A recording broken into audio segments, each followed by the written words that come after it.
Thank you, Jack. Thank you, Kathy. And thank you, Paul, wherever you are. This is a real honor for me. I am thrilled to be invited to do this. I'd like to congratulate the parents here. I have 3 kids, so I've been through 4 of these ceremonies, and I waited as long as you waited for this to happen. But my God, I was proud when it happened. I remember that feeling. So congratulations.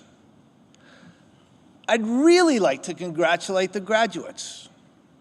Here we have the School of Business, the School of Energy. I met the Dean of Energy. That's the coolest title in the whole faculty. Like, hey, I'm the Dean of Energy. I can make things happen. The School of Transportation and the School of Construction and the Environment. But I look out here and I just see a school of leaders. You guys, as Jack said, will take over. You're being handed a big mantle. That's pretty cool, because us old guys are going to go away. So I know some of you can't believe you're actually here graduating. Well, I can't actually believe I'm up here presenting to you. My parents were teachers, so there is nothing more important than education to them. So my mother came to my graduation, and I walked across the stage to pick up my diploma, and they didn't give me a diploma. They handed me an empty tube with a library bill in it. I owed $74. My mother was mortified. How could you do this? You brought shame on the family. I eventually paid the bill and got my degree and framed it and gave it to my mother. Thank God for my sister. My sister got her master's. So she made everything okay in the family. My brother is the only guy who went to BCIT, and he's the rich one. So I'm just going to leave that out there. I was asked to give you some perspective on what I'm not sure, but I'm going to give you some perspective. So I come from Edelman, and Edelman has some IP called the Edelman Trust Barometer. And it is an amazing study. It's 18 years old. It's done in 27 countries with 33,000 people. It's the largest study of trust in the world. It measures trust in government, trust in media, trust in NGOs, and trust in business. And this year, the results are scary. In the United States, trust fell from 6th place to 28th place in government. And if you don't think that affects us, if you think Canada is separate and everything's fine here, you have another thing coming. 65% of the people in North America don't know where they can get news they can trust. That's really scary. And if you don't trust your politician, 25% of Americans trust their politicians. It's a little higher in Canada, but it's still scary. Populism is on the growth. 64% of the people in the world think that you can use fake news as a weapon against your country. That's scary, scary, scary stuff. So if we don't believe in those institutions, who do we believe in? We're turning to believe in business. And that's what the world you're going out to. And we need you to be leaders. We don't need you to just be active participants. We need you to lead. So my perspective is what I've learned on leadership. I've learned that for most of us, it's hard to get the first job right. I understand 97% of you have jobs. That's amazing. But 97% of you didn't get the job right. All of your experience counts. I was a garbage man. I was a boxcar stripper for CP. I drove truck for Purdy's. I was a sign painter. I was a waiter. I learned more in those jobs about business than I did in my first 3 advertising jobs, because they taught me about dealing with people. They taught me about how to behave out there in the real world. So even if you didn't get it right this time, you will. You'll learn about what you like. You'll learn about what you don't like. You'll learn how you want to act in the world. The second thing is I learned there's no straight line to success. It doesn't go first job, second job, third job, fourth job, fifth job, president. My career path went first job, second job, fired. Joe Clark beat Pierre Trudeau in the election, and I lost my job along with 27 other people. There were over 100 people on the street that year. That doesn't sound like a lot of people, but advertising is a really little business. I learned more about myself over that next month than I did in the 22 years before that. I had learned about embarrassment. I learned about humility. I learned about drive. I learned about I was going to get a job that was better than the one I lost. That was the only one I could save face.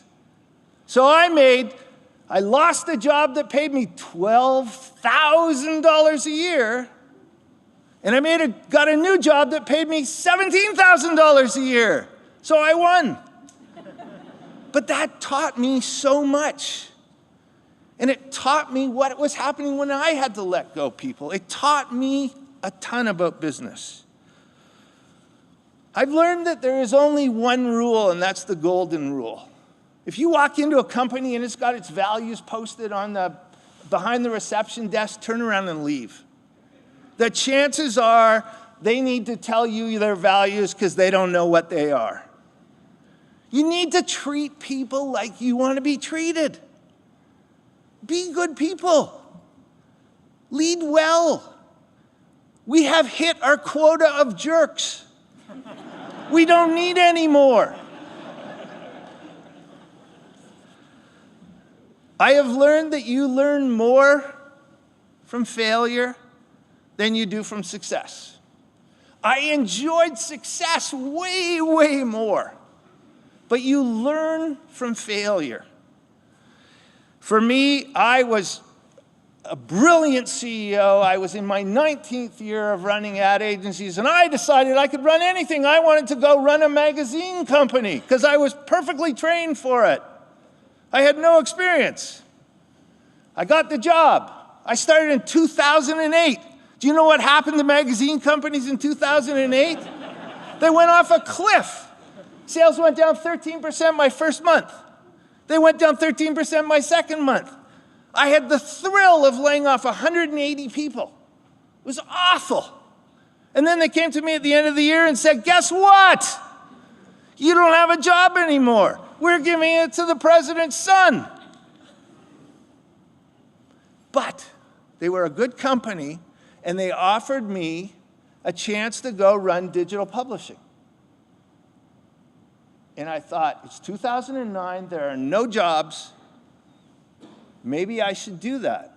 My wife thought, you better do that. And it was in Montreal, so I went and did that.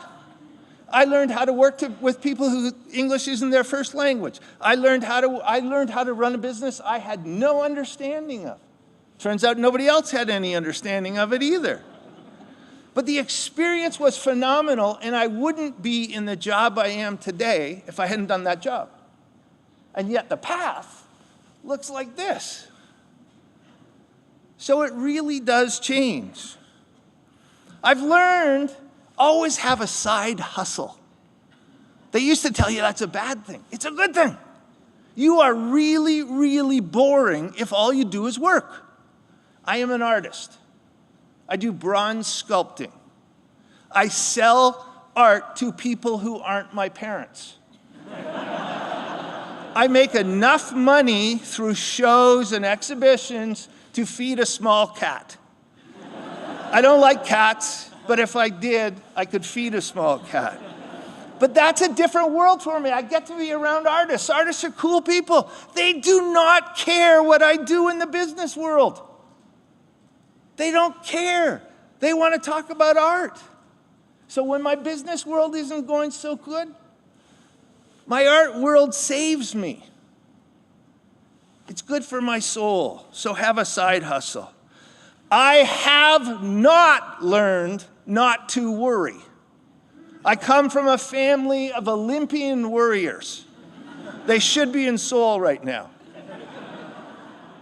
It's unbelievable. And I have raised 3 kids, 2 of which are going to go to the Olympic worries. It's unbelievable. And it does nothing. Worrying changes nothing. Caring about detail, thinking things through, that does lots. But worrying, whatever happens is going to happen. So don't join that club. I've learned you need to see the world. I didn't go to French immersion. I don't speak another language. I didn't do a gap year. My kids tell me I barely speak English properly. So my wife, my girlfriend, now my wife, we packed up and went to Europe for a year when I was 24. We bought a car. I had no idea what I was doing the next day. It was the most amazing experience for my life and for my business life, because I understood so much more about what was out there in the world. So now if I go and do some work in Hong Kong or go to Rio or go to London, I understand what it takes to fit in. So get out of here. Get out and see the world. I've learned you are going to make mistakes. Don't be afraid of it. We had a really neat experience. We took over the TED space in New York. You know, with the little Coliseum in the middle where you come in and everybody talks. It's amazing. And there was a sign there. And the sign says, please, let's make new mistakes. You think about that. What a wonderful thing. That gives you permission to make new mistakes, not the same old mistake over and over again. And you need that. I was paralyzed at one point in my career. I was a new president. I wasn't making any decisions. Because you get this thing in your head, if I make a decision that's wrong, I'm dead. So I won't make any decisions. Well, that's worse.